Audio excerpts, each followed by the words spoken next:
at least the third time we read this gospel from the Feast of the Holy Family last Sunday, the gospel yesterday, and the gospel today. It's about the Holy Family, Joseph, Mary, and Jesus, this time in the temple. I would like to see the experience of building a home for Mary, for Jesus, and for Joseph. Meron po kang isang pare, Father Perez. I was still a young priest by then. He gave a talk, and he was an architect. I'd like to look at the focus on architect's perspective on building a church and building a home. And these principles applies to those who want to have a family. Principles of building a good family. Building a good home.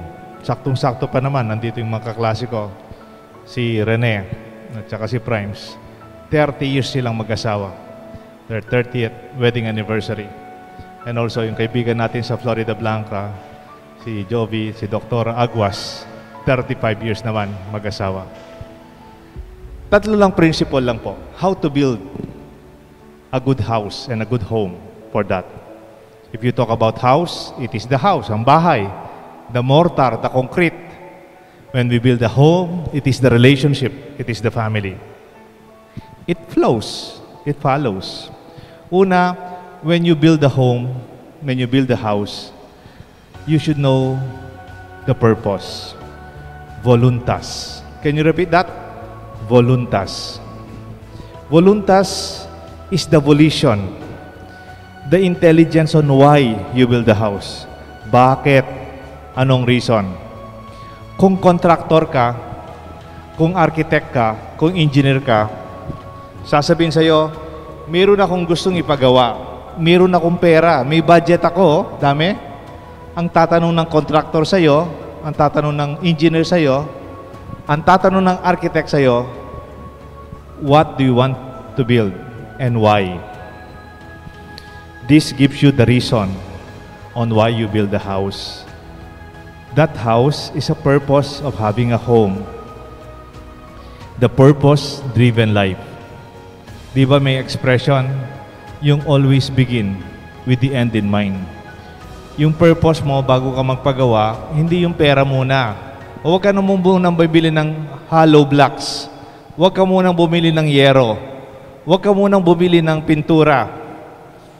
I-define mo muna, what do you want to build? I want to build a family. I want to build a house. Baka naman gusto mong gawin, business, building, o kaya boarding house, o kaya hotel. Hindi po pareho yon. That's why voluntas is the purpose. Why? It's good when you celebrate your wedding anniversary. You go back to the very reason why you started the family. Kahit kaming mga pari naman, when you celebrate our wedding or our ordination anniversary, like the wedding anniversary of my friend, we go back to the very reason why we are here in the first place. It's called voluntas, the reason why. Meron pong isang UN Secretary General. He was very young, but he died in the 1960s. One of the youngest. Ang pangalan niya po, Dag Hammarskjöld, UN Secretary General. 1960, he said, "Those who know the why of life will survive anyhow." Pag alam mo bakit, malalagpasan mo, mahaharapan mo kahit paano. Sa Kapampangan po, maganda rin, potang balo mo bakit, ayagjuan mo ang gyama pakanano. And when you know the reason why you are there in the first place, kuminsan yung mag-asawa nagkakaroon ng krisis, kuminsan ang relasyon sa pamilya nagkakaroon ng difficulties. Pero when you know why, then you don't easily give up. When you fall in love, your heart should follow, but don't forget to bring your brain, your mind with you. The why. It's not only about emotions. Si Mark Twain, may expressions po si Mark Twain, an American writer, sabi niya, there are two important days in your life. The day you were born, birthday mo, and the day you knew why you were born. Mahalaga yung birthday, you celebrate it.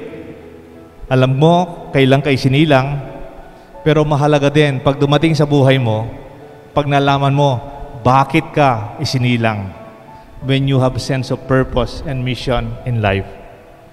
Voluntas. A second principle of building a home and building a house is firmitas. Can you repeat that? Firmitas. The strength to withhold the storms, the winds, the floods, the earthquakes, the landslides, even the lahar, and the enduring time each year. Firmitas is the strength we need. Hindi lang sapat na alam mo kung bakit. Kailangan ang ginagawa mo matibay.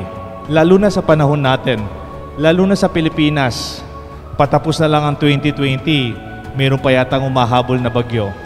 At ang mga bagyo ngayon, napansin natin, yearly, lumalakas. The more you will build a stronger home, a stronger house. Because our country is one of the most calamity-prone country. Noong pong panahon ni Bren C. Giao, ng ating dating gobernador, taga Magalang, 1991, kung naalala nyo pa mga kasingidad ko, mayroong expression si Governor Giao. Sabi niya, save Pampanga. Tama nga naman, no? Save Pampanga. Tapos sumagot yung mga taga Minalin, save Minalin, save Bacolor, save Guagua, save Santa Rita. No? And that is a way that we have it now. We are safe. Pero nung dumating si Pope Francis dito sa Pilipinas, 2015, iba naman ang sinabi ni Pope Francis. Sabi ni Pope Francis, save the family. Iligtas natin, hindi lang yung bahay, hindi lang lugar, to save a relationship, a strong family. When you are looking for the toughest wood in the forest, go to the side of the forest where the wind blows hardest. Nakikita mo talagang matibay na pamilya pag ito'y marami ng pinagdaanan na pagsubok. Di ba, Rene? Di ba, Prima? Siguro 30 years ago, nandun na ko yata sa kasal ninyo, you said, for better, for worse, for richer, for poorer, in sickness and in health. Pero ngayon, after 30 years, okay na Mr. Aguas, sina Jovi Aguas, Doktora, after 35 years, now you know what it means for worse. For the times of difficulties, for the times of illness, kasi pinagdaanan na natin yan. And when you are able to go beyond these challenges, I fear we are stronger. Lastly, when we build a house, when we build a home, we should have this third principle, Venustas. Can you repeat that? Venustas. So there are three principles, voluntas, the purpose, firmitas, the strength of the family, and Venustas, the beauty and the balance. Kaaya-aya, magandang tignan, maganda. Ang pamilya natin dapat kaaya-aya, marunong makisama, marunong makipagkapwa-tao, marunong makisalamuha sa komunidad. Hindi lang yung aking bahay, aking pamilya, aking poder. A real Christian family is a family with a mission. Alam nyo yan. That your family is not only yours, but it is God's family. Ang mga anak ninyo, sana magkaroon ng misyon sa buhay. Maging kaaya-aya sa mata ng Diyos, sa mata ng lipunan, sa mata ng ating simbahan at komunidad. Di ba may expression, charity begins at home, but it should not end at home. Ganyan din po ang ating relasyon sa mas malawak na pamilya, sa labas ng ating poder, sa labas ng ating mga kamag-anak. We have a bigger family, a bigger community with our neighbors and with our church. Mayroon pong expression sa Africa, Bantu tribe. South Africa. Sabi nila, alone, you go fast. But together, we go farther. Pag ikaw lang mag-isa, mabilis yung buhay. Wala kang inihintay. Wala kang tinatanong. Wala kang iniintindi. Mabilis nga ang buhay. But life is not a race. Life is about our destination, our mission. Alone you go fast, but together we go farther. This is the family of Jesus, a family with a purpose. Jesus knew why He was born, to save us. Mary knew why she said yes, to follow the will of the Father. Thy will be done. May your word be done upon me.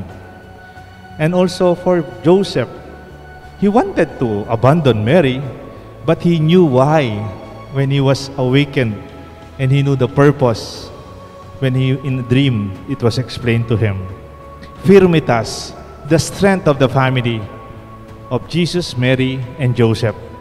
Ang dami nilang pinagdaanan. Hindi pa man sinilang si Jesus, they were already rejected from different families until nalibing po siya, ay nasilang po siya sa isang sabsaban lamang. And when they were born, they have to flee to Egypt. They have to escape persecution. Baby pa lang si Jesus. Pamilyang banal, pero may pinagdaanan na mahirap, the threat of their own lives and security. And yet, before God and before our church, the family of Jesus, Mary, and Joseph is Venustas, a beautiful, holy family. Isang pamilyang banal, nakaaya-aya sa mata ng Diyos at sa mata nating mga Kristiyano. Let this be our celebration of our own families, Rene, Prima, and our friends who celebrate life. Venustas, Firmitas, Voluntas. May your family blessed by the Holy Family of our Lord, the Father, the Son, and the Holy Spirit. Amen.